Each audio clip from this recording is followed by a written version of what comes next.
டெல்லியில நடந்துட்டு இருக்கிற காக்ரோச் ஜனதா பார்ட்டியினுடைய போராட்டம் ஃபாரின் ஃபண்ட்ல நடக்குதா? இப்படி அந்த போராட்டத்தின் மேல நிறைய சந்தேகங்கள் எழுப்பப்படுது. அதை பத்தியும் இந்த போராட்டத்துல இருக்கிற லேட்டஸ்ட் அப்டேட்டை பத்தியும் தான் இந்த வீடியோல பார்க்க போறோம். இது டிகோட் பை வெங்கட்.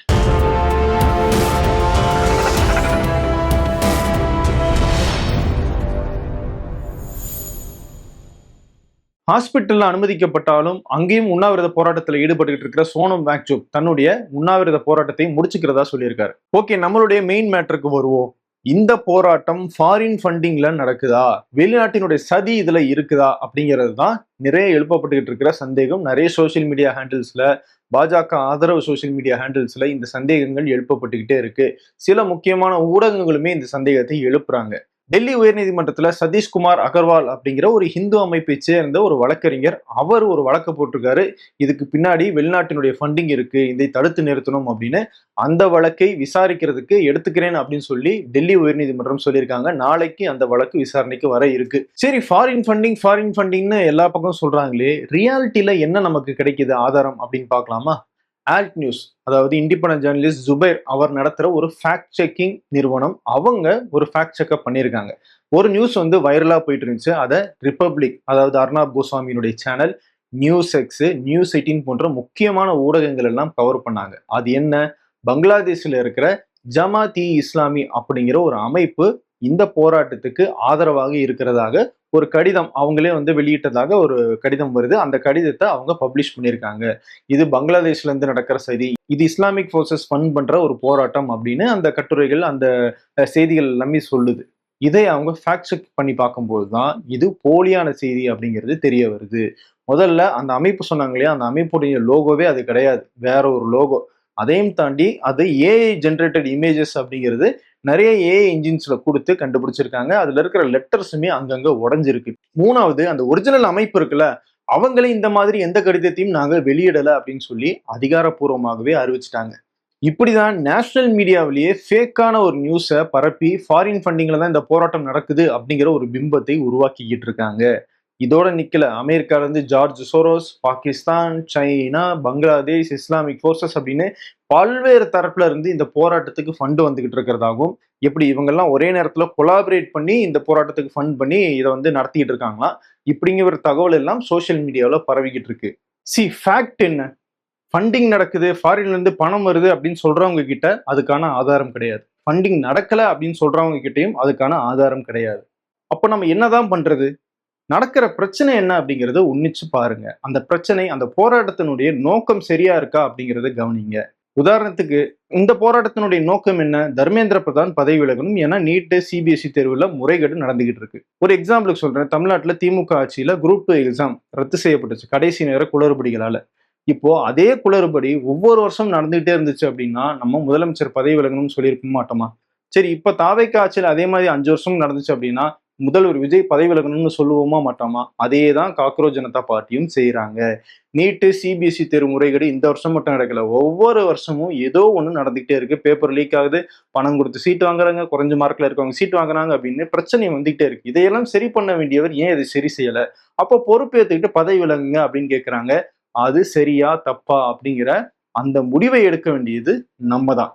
ஒருவேளை அவங்க சொல்ற மாதிரி ஒரு பேச்சுக்கு ஃபண்ட் வருது அப்படின்னு வச்சுக்கோமே, அபிஜித் தீப்கே அமெரிக்காவில இருந்தா வந்தாரு, அவருக்கு அமெரிக்கனுடைய ஃபண்ட் இருக்கு அப்படின்னு வச்சுக்கலாம். அவருக்கு எவ்வளவு ஃபண்ட் வந்துச்சு என்ன அப்படிங்கிறத இந்திய அரசாங்கத்தால கண்டுபிடிக்க முடியாதா? மகளிர் உரிமை திட்டத்துக்கு ஆதார் கார்டு டீட்டெயில் வாங்கினாலே அந்த குடும்பத்துல வருமானம் எவ்வளவு, யாராவது டாக்ஸ் கட்டுறாங்கல்ல அப்படிங்கிற டீட்டெயில் வரைக்கும் தெரியுது. அப்படி இருக்கும்போது அபிஜித் தீப்கே ஒரு இந்தியர், அவங்களுடைய ஃபேமிலி எல்லாம் இந்தியாவில் இருக்கு, அவங்களுடைய வருமானம் என்ன, சொத்து என்ன அப்படிங்கறத அவங்களால ஈஸியாக கண்டுபிடிச்சு முடக்க முடியும். அந்த பவர் இந்திய அரசாங்கத்துக்கு இருக்கு. ஏன் அதை அவங்க செய்ய மாட்டாங்க? ரெண்டாவது, அந்த போராட்டம் ஜந்தர் மந்தர்ல நடக்குது. அதுக்கு எவ்வளவு செலவாகிற போகுது? அங்க போய் உட்கார போறீங்க, ஃபுட்டா மக்களே போட்டு அனுப்புறாங்க. நல்ல எக்ஸாம்பிள் ஜல்லிக்கட்டு போராட்டம் தான். எவ்வளவு பேர் அங்க போய் பங்கேற்றாங்க அந்த கூட்டத்துல? அவங்க எல்லாம் எவ்வளவு செலவு பண்ணாங்க? ஒரு செலவும் கிடையாது. போனீங்கன்னா மக்களும் அமைப்புகளும் அவங்களா ஃபுட் எடுத்துட்டு கொடுப்பாங்க, தண்ணி கொடுப்பாங்க, ஸ்நாக்ஸ் கொடுப்பாங்க, சாப்பிட்டுட்டு அங்கேயே போராட்டம் நடத்திட்டு இருந்தாங்க. இந்த போராட்டம்னு இல்லை, எந்த போராட்டம் நடந்தாலும் அதை ஃபாரின் ஃபண்டிங்ல தான் நடக்குது, அந்நிய சதி அப்படின்னு சொல்றது ஒரு வழக்கமாகவே மாறிட்டு வருது. சிஏஏ சட்டத்தை எதிர்த்து நடந்த போராட்டமாக இருக்கட்டும், 3 வேளாண் சட்டங்களை எதிர்த்து விவசாயிகள் ஒரு வருஷம் நடத்தின அந்த போராட்டமாகட்டும், இப்படிதான் கொச்சப்படுத்திருக்காங்க. போராட்டம் நடந்தாலே அது ஃபாரின் ஃபண்டிங் அப்படின்னா காங்கிரஸ் ஆட்சியில நிர்பயா வழக்குக்காக எவ்வளவு பேர் திரண்டு போராட்டம் நடத்தினாங்க. அந்த போராட்டமும் ஃபாரின் ஃபண்டிங்னு சொல்லிட முடியுமா? சரி, ஃபாரின் ஃபண்டிங்னு சொல்றீங்களே, அதுக்கு என்னங்க ஆதாரம் இருக்கு அப்படின்னு கேட்டா, துரந்தர் படத்தை எடுத்துட்டு வந்து காட்டுவாங்க. ஒரு எக்ஸாம்பிள் சொல்றேன். விவசாயிகள் போராட்டம் நடக்கும்போது கங்கனா ரணவத், இப்ப பாஜகனுடைய எம்பியா இருக்காங்கல்ல, அவங்க ஒரு விவசாயி, பெண் விவசாயியை பார்த்து, இவங்க எல்லா போராட்டத்திலும் இருக்காங்க, ₹100 கொடுத்தோம்னா இவங்க போராட்டத்துக்கு வந்துருவாங்க அப்படின்னு ரொம்ப இழிவுபடுத்துற மாதிரி பேசினாங்க. ஒரு மீமையும் அது ரிலேட்டடா ஷேர் பண்ணாங்க. இது பாஜகக்குள்ளேயே அதிர்வலை ஏற்படுத்தி மிகப்பெரிய பிரச்சனையாகி கோர்ட்ல போய் தெரியாம செஞ்சுட்டேன் அப்படின்னு சொல்லி மன்னிப்பு கேட்டாங்க. அதாவது வாட்ஸ்அப்ல பார்த்தேன் அப்படின்னு சொல்லுவாங்க இல்லையா, இதுதான் அவங்க கிட்ட இருக்கிற ப்ரூஃப். சரி, அப்படி போராட்டம் பண்றாங்க, மினிஸ்டர் பதவி விலகணும்னு சொல்றாங்க, இப்படி சொன்னாலே அது ஃபாரின் ஃபண்டிங் அப்படின்னா, 1997ல இதே தர்மேந்திர பிரதான் ஒடிசாவில் ஏபிவிபி மாணவர் அமைப்புல இருக்கும்போது ஒரு பேப்பர் லீக் ஏற்படுது. அந்த பேப்பர் லீக்கை எதிர்த்து போராடி இருக்காரு. அதுல போலீஸ் அவரை அடிச்சு அவருக்கு காயம் ஏற்பட்டிருக்கு. இது அவரோட பணிபுரிந்த நண்பர்கள் அவங்க நியூ இந்தியன் எக்ஸ்பிரஸுக்கு பேட்டி கொடுத்திருக்காங்க. அந்த பேட்டியும் அந்த இதழில் வந்திருக்கு. அப்போ தர்மேந்திர பிரதானும் பதவி விலகணும்னு சொல்லி போராட்டம் நடத்திருக்காருன்னா அதுவும் ஃபாரின் ஃபண்டிங்கா? ஒரு பக்கம் நம்ம என்ன சொல்றோம், இன்னைக்கு இருக்கிற இளைஞர்களுக்கு அரசியல் அறிவு கிடையாது, அவங்களுக்கு பொறுப்பு இல்லை, ரொம்ப ஆழ்ந்து படிக்க மாட்டாங்க, சினிமா நடிகர்களுக்கு பின்னாடி போயிடுறாங்க, அவங்கள ஈஸியா டிஸ்ட்ராக்ட் பண்ண முடியுது அப்படிங்கிற குற்றச்சாட்டு வைக்கிறோம். ஆனா இன்னொரு பக்கம் இந்த மாதிரி மாணவர்கள் வந்து போராடினா அதை ஃபாரின் ஃபண்டிங் அப்படின்னு சொல்லி நம்ம கொச்சப்படுத்துறோம். இப்படி நம்ம கொச்சப்படுத்தணும்னா நாளைக்கு இந்த மாதிரியான இளைஞர்கள் அரசியல் பக்கமே வரமாட்டாங்க. அதுதான் நடக்கும். இந்த மாணவர்களும் இளைஞர்களும் எந்த அளவுக்கு தெளிவாக இருக்காங்க அப்படின்னா, நேஷனல் மீடியா யாராவது இதை கவர் பண்ண போனாங்கன்னா அவங்கள கவர் பண்ண விட மாட்டாங்க. நீங்க போலீஸுக்கு சாதகமாக, மோடி அரசாங்கத்துக்கு சாதகமாக செயல்படுறீங்க, வெளியேறுங்க அப்படின்னு சொல்ற அளவுக்கு அங்க இருக்கிற மாணவர்கள் அரசியல் புரிதலோட இருக்காங்க. ஒரு பக்கம் ஃபண்டிங் ஃபண்டிங் சொல்றாங்கல்ல, இன்னொரு பக்கம் அங்க நடக்கிற எவ்வளவு விஷயங்கள் மறைக்கப்படுது தெரியுமா? போலீஸும் ஆர்ஏஎஃப், அதாவது ரேபிட் ஆக்ஷன் ஃபோர்ஸும் சேர்ந்து அன்னைக்கு நடத்தின அத்துமீறல் என்ன, அந்த எவ்வளவு வீடியோக்கள் வந்திருக்கு, அதையெல்லாம் பாருங்க. ஒரு பெண்ணை ஆபாசமான முறையில ஒரு போலீஸ் அடிக்கிறாரு, சின்ன சின்ன பசங்களை அடிக்கிறாங்க. அந்த போலீஸினுடைய பேஜஸே இல்லை, அவங்க பேரெல்லாம் வெளியே தெரியக்கூடாது அப்படின்னு எல்லாருமே அவங்களுடைய பேஜஸை கழட்டி வச்சுட்டு வந்திருக்காங்க. மஃப்டின்னு கூட சொல்ல முடியாது, அவங்க உண்மையாவே போலீஸா அப்படிங்கிறது நமக்கு தெரியல. கலர் ட்ரெஸ்ல இந்த லத்தியை எடுத்துக்கிட்டு அவ்வளவு பேர் போட்டு அடிக்கிறாங்க. அவங்கெல்லாம் யாரு, எங்க இருந்து வந்தாங்க, யாரு அவங்களுக்கு அடிக்கிறதுக்கு அதிகாரம் கொடுத்தது? இதை தாண்டி பெல்லட் குண்டுகளும் பயன்படுத்தப்பட்டிருக்கு. இதெல்லாம் பயன்படுத்தவே கூடாது. இந்த மாதிரியான மாணவர்கள் போராட்டத்துல அதையும் பயன்படுத்தியிருக்காங்க. அதை கேட்டா அப்படி எதுவும் நாங்க பயன்படுத்தல அப்படின்னு டெல்லி போலீசார் சொல்றாங்க. ஆனா அவுட்லுக் அந்த ஊடகத்தினுடைய ரிப்போர்ட்டர் அவருக்கே இந்த பில்லட் குண்டுல காயம் ஏற்பட்டிருக்கு. அது தொடர்பான இமேஜஸ் எல்லாமே வெளியே வந்திருக்கு. ஆனா அதையெல்லாம் ஏற்க மாட்டாங்க டெல்லி போலீஸ். இதையெல்லாம் கேட்டு வழக்கு தாக்கல் செஞ்சு உச்சநீதிமன்றத்துக்கு போனோம்னா, இந்த காக்ரோச் ஜனதா பார்ட்டி உருவாகிறதுக்கு காரணமாக இருந்த சீஃப் ஜஸ்டிஸ் சூரியகாந்த் அவர் என்னத்தமா சொல்றாரு, இந்த வீடியோ எல்லாம் பாக்குறதுக்கு எங்களுக்கு நேரம் இல்லை அப்படின்னு சொல்றாரு. சரி, இந்த போராட்டத்துல முழுமையாக மாணவர்களும் இளைஞர்களும் மட்டும்தான் இருக்காங்களா? போராட்டத்துல தவறான விஷயங்கள் எதுவும் நடக்கலையா அப்படின்னு கேட்டீங்கன்னா கண்டிப்பா நடக்குது. காக்ரோச் ஜனதா பார்ட்டி கட்சி சார்பிலேயே ஒரு எச்சரிக்கை கொடுத்திருக்காங்க. இந்த கூட்டத்துல தேவையில்லாத நிறைய பேர் புகுந்து பிரச்சனை ஏற்படுத்த நினைச்சிட்டு இருக்காங்க. அவங்கள எந்த விதமான பிரச்சனையும் செய்ய விடக்கூடாது, நீங்க அவங்க கிட்ட இருந்து ஒதுங்கிருங்க அப்படின்னு தொடர்ந்து அனௌன்ஸ்மெண்ட் பண்ணிக்கிட்டே தான் இருக்காங்க. அதையும் தாண்டி ஆல்ட்னியூஸ் ஜுபேர், ஒரு இண்டிபெண்டன்ட் ஜேர்னலிஸ்ட், அவரு சில முக்கியமான வீடியோக்களை எடுத்து போட்டிருக்காரு. அதுல இந்த கௌரக்ஷாஸ்ன்னு சொல்லுவாங்க இல்லையா, பசு காவலர்கள், இந்து அமைப்பை சேர்ந்தவங்க, அவங்க லத்தி எடுத்துட்டு காக்ரோச் ஜனதாவை போட்டு தள்ளுறதுக்கு ரெடியாக இருக்கும் அப்படின்னு இன்ஸ்டாகிராம்ல வீடியோஸையும் போட்டோஸையும் போட்டுக்கிட்டு இருக்காங்க. தொடர்ந்து இவங்க எல்லாருமே பாஜகனுடைய தலைவர்களோட ரொம்ப நெருக்கமாக போட்டோஸையும் எடுத்திருக்காங்க. அது மட்டும் இல்ல, இந்த ப்ரொட்டஸ்ட் நடந்துகிட்டு இருக்கும் போதே டெல்லி போலீஸ் நிக்கிறாங்க. அவங்களுக்கு பின்னாடி ஒரு 10 பேர் நின்றுகிட்டு லத்தி எடுத்துட்டு போய் அடிங்க அப்படின்னு சொல்லி டெல்லி போலீஸை சொல்லிக்கிட்டு இருக்காங்க. டெல்லி போலீஸ் கை கட்டி வேடிக்கை பார்த்துட்டு இருக்காங்க. எங்க இங்க ஒரு ப்ரொட்டஸ்ட் நடக்குது, அதை கெடுக்கிற வகையில நீங்க பேசாதீங்க அப்படின்னு சொல்லி நியாயப்படி டெல்லி போலீஸ் அவங்கள தடுத்து வெளியேற்றிருக்கணும். ஆனா அதை அவங்க செய்யல. இதுக்கு ஒரு நல்ல எக்ஸாம்பிள் சொல்லணும் அப்படின்னா, ஜல்லிக்கட்டு போராட்டத்தினுடைய கடைசி நாள் அங்க இருக்கிற இளைஞர்கள் எல்லாரும் வந்து அடிச்சு விரட்டப்பட்டாங்க. அப்போ போலீஸ் என்ன தெரியுமா பண்ணாங்க, பக்கத்துல இருக்கிற மீனவ குடியிருப்புகள் அங்க போய் ஆட்டோல இருந்து எல்லாத்தையுமே கொளுத்துனாங்க. பாதுகாப்புல ஈடுபட வேண்டிய போலீஸே அன்னைக்கு அங்க கலவரத்துல ஈடுபட்டாங்க. அப்போ மக்கள் தாங்கள் ஓட்டு போட்டு தேர்ந்தெடுத்த அரசாங்கம் தப்பு பண்ணுது, அதுக்கு அவங்க பொறுப்பேற்றுக்கணும் அப்படின்னு கேட்கறதுக்காக ஒரு போராட்டத்தில் ஈடுபடுறாங்கன்னா அது ரொம்ப ஈஸியாக ஃபாரின் ஃபண்டட் அப்படின்னு சொல்லி நம்ம அதை கொச்சப்படுத்திடுறோம், அதை கெடுத்துடுறோம். அங்க இருக்கிற இளைஞர்கள் எப்படி செயல்பட்டு இருக்காங்கன்னு பாருங்க. எப்படி இங்க ஜல்லிக்கட்டுல நடந்ததோ அதே மாதிரி தான் அங்க நடக்குது. அங்க குப்பைகளை அவங்களே கிளீன் பண்றாங்க, எப்பயுமே அவங்களை என்கேஜா வச்சிருக்காங்க, ஒருத்தருக்கு ஒருத்தர் உதவி பண்ணியிருக்காங்க. சம்பந்தம் இல்லாதவங்க யாருமே இந்த கூட்டத்துக்குள்ள புகுந்து பிரச்சனை ஏற்படுத்த விடாம செஞ்சுட்டு இருக்காங்க. இப்படி எவ்வளவு தூரம் பொறுப்பாக அந்த போராட்டத்தை நடத்த முடியுமோ அவ்வளவு தூரம் அங்க இருக்கிற இளைஞர்கள் எல்லாம் போராடுறாங்க.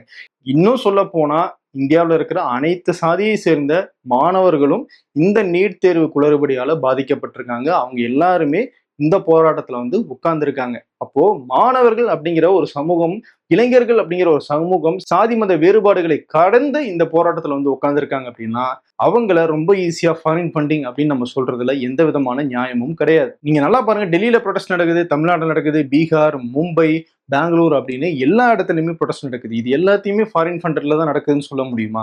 தமிழ்நாட்டில் சாலை மறியலில் ஈடுபட முயன்ற மாணவர்களை காவல்துறை கைது பண்ணியிருக்காங்க. அதுக்கு சிபிஎம் கட்சி கண்டனம் தெரிவிச்சிருக்காங்க. சிபிஐ கட்சியினுடைய அந்த அலுவலகத்துல, பாலன் இல்லத்துல தொடர்ந்து இந்த சிஜேபியினுடைய ப்ரொடெஸ்டுக்கு ஆதரவாக அங்கேயும் போராட்டம் நடந்துகிட்டு இருக்கு. முதல்வர் விஜய் நீட் தேர்வு ரத்து செய்யப்பட வேண்டும் அப்படின்னு பேசியிருக்காரு. கல்வியை மாநில பட்டியலுக்கு கொண்டு வர வேண்டும் அப்படிங்கிற வலியுறுத்தலை செஞ்சிருக்காரு. ராகுல் காந்தி உட்பட அரசியல் தலைவர்கள் கைது செய்யப்பட்டதுக்கு கண்டனம் தெரிவிச்சிருக்காரு. ஆனா அவருடைய அந்த அறிக்கையில மாணவர்கள் மேல தாக்குதல் நடத்தப்பட்டது தொடர்பாக எந்த விதமான கண்டனமும் இல்லை. ஓகே, இந்த மாதிரியான போராட்டங்கள் நடக்கும்போது 10,000 பேர் வராங்க அப்படின்னா அதுல ஒரு 10 பேர் அவங்க விரும்புறதை பேசணும்னு நினைப்பாங்க. சில பேர் இந்த எல்லை மீறி செயல்படுவாங்க. இதெல்லாம் நடக்கதான் செய்யும். அது எப்படி நடக்கலாம், என்ன இப்படி பேசுறீங்க அப்படின்னு உங்களுக்கு தோணலாம். ஏன்னா இது மாணவர்களுடைய, இளைஞர்களுடைய அணி திரட்சி. இது ஒரு ஆர்கனைசேஷன் கிடையாது, இது ஒரு அமைப்பு கிடையாது. எங்கிருந்தோ இருந்து வந்தவங்க திடீர்னு ஒன்னா கூடி ஒரு முக்கியமான காரணத்துக்காக போராட்டத்தில் ஈடுபட்டு இருக்காங்க. இது இப்படி இம்பர்ஃபெக்டாக தான் இருக்கும். ஒரு அமைப்பாக, அரசாங்கமாக இவ்வளவு ஊழியர்களை வச்சு செயல்படுற ஒரு அரசாங்கத்தால ஒரு நீட் எக்ஸாம பேப்பர் லீக் இல்லாம செயல்படுத்த முடியல. அப்படி இருக்கும்போது இந்த மாணவர்கள் கிட்ட மட்டும் எப்படி நம்ம பெர்ஃபெக்ஷனை எதிர்பார்க்க முடியும்? இது இயற்கையான மனித இயல்பு. எந்த ஒரு போராட்டமாக இருந்தாலும் ஒரு 10 பேர் அப்படிதான் இருப்பாங்க. அதை சரின்னு நம்ம நியாயப்படுத்த விரும்பல. அதே நேரம் அந்த 10 பேருக்காக ஒட்டுமொத்த போராட்டத்தையும் தவறு அப்படின்னு நம்ம சொல்லிடவும் முடியாது அப்படிங்கிறது தான் நான் இந்த இடத்துல அழுத்தமாக சொல்றேன். இன்னொரு பக்கம் காக்ரோச் ஜனதா பார்ட்டியும் அங்க போராடிட்டு இருக்கிற மாணவர்களும் ரொம்ப கேர்ஃபுல்லாகவே இருக்கணும். ஏன்னா நான் ஏற்கனவே சொன்ன மாதிரி இது ஒரு அனுபவம் இல்லாத, ஒரு ஆர்கனைசேஷனாக இல்லாத ஒன்னா கூடின ஒரு கூட்டம். இந்த கூட்டத்தை உடைக்கிறதுக்கான எல்லா முயற்சியிலையும் ஈடுபடுவாங்க. குறிப்பா அது போலீஸாக இருக்கட்டும், இல்ல சமூக விரோதிகளை ஊடுருவ விட்டு அவங்க மூலமாக மோதலை ஏற்படுத்தி இந்த கூட்டத்தை கலைக்கிறதுக்கான ஏற்பாடுகளை எல்லாம் பண்ணுவாங்க. ஜல்லிக்கட்டு போராட்டம் நல்லா நடந்துட்டு இருந்துச்சு. ஆனா கடைசி நாள்ல அதை அடிச்சு காலி பண்ணாங்க போலீஸ். ஸோ இப்படிப்பட்ட முயற்சிகளை எல்லாம் மேற்கொள்வாங்க. அதுக்கெல்லாம் இடம் கொடுக்காம சரியான வழிகாட்டுதலோட அதனுடைய தலைமையும் அந்த இளைஞர்களும் நடந்தாங்க அப்படின்னா இது ஒரு வெற்றிகரமான போராட்டமாக முடியறதுக்கான வாய்ப்பு ரொம்பவே அதிகமாக இருக்கு. இந்த போராட்டத்தை பத்தின உங்களுடைய கருத்து என்ன அப்படிங்கிறதையும் கமெண்ட்ஸ்ல சொல்லுங்க. தொடர்ந்து நம்ம டிகோட் பை வெங்கட் சேனல்ல டெல்லி ப்ரொடெஸ்ட் பத்தி அடுத்தடுத்த அப்டேட்ஸை நம்ம பார்க்க இருக்கிறோம். டிகோட் பை வெங்கட் சேனலுக்கு நீங்க ஒருவேளை சப்ஸ்கிரைப் பண்ணல அப்படின்னா சப்ஸ்கிரைப் பண்ணுங்க. உங்களுடைய நண்பர்களுக்கும் குடும்பத்தினருக்கும் இந்த வீடியோஸை ஷேர் பண்ணுங்க. அவங்களையும் சப்ஸ்கிரைப் பண்ண சொல்லுங்க. அடுத்த வீடியோல பார்க்கலாம். நன்றி.